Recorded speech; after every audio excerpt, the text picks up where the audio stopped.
Hi, this is Matt Baker, and today I'm going to talk about DNA tests. I know that a lot of people who watch this channel are interested in genealogy and in building their own family trees. Well, nowadays, one of the things that can help you build your family tree is doing a DNA test. But there are a lot of different DNA tests out there, so you might be wondering, which one should I take? That's where this video might help. You see, I took 5 different DNA tests, and in this video, I'm going to compare them and show you what the results look like for each one. And full disclosure, I did receive some of these kits free of charge for review purposes, but I'm going to keep an open mind and let you know what I think of each one. With that said, let's begin.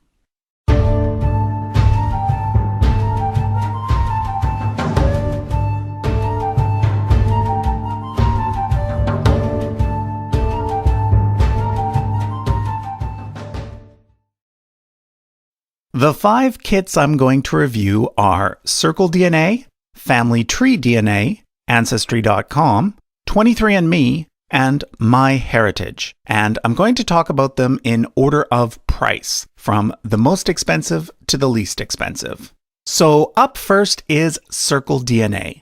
Their basic service costs $189. Note that I'll be using US dollars throughout.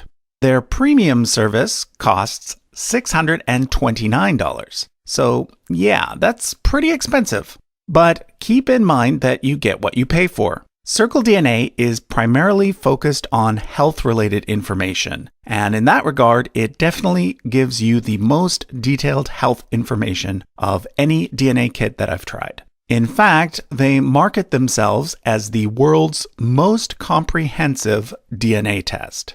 Also, keep in mind that all of these companies tend to offer discounts around holidays, such as Mother's Day, Christmas, etc. So you can usually get 30 to 40% off if you time things right.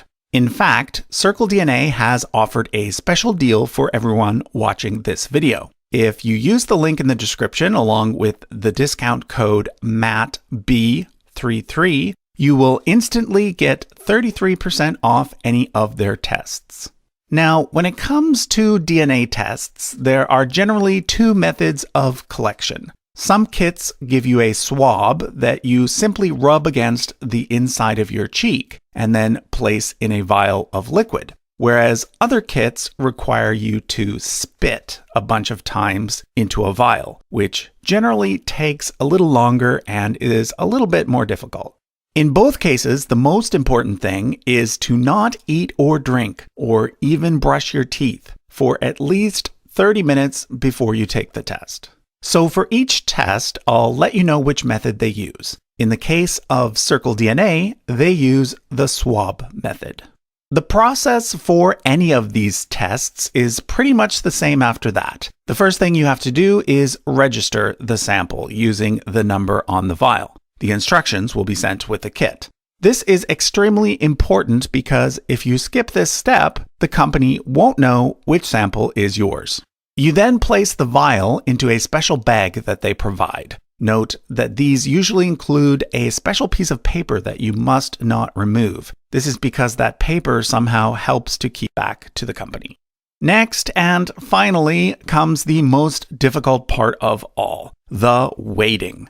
No matter which company you use, you will have to wait several weeks, usually around a month, for them to receive your sample, analyze it, and send you an email with a link to the results. Okay, let's now take a look at the results that CircleDNA sent me. I took the premium version, so there's a lot to go through. First of all, the really serious stuff. CircleDNA checked my health risk for 36 hereditary cancers, as well as 79 other conditions. This is just a partial report. Fortunately, I was not at an elevated risk for any of the cancers. However, I did learn that I am at a higher risk for developing type 2 diabetes. Now, I already knew that diabetes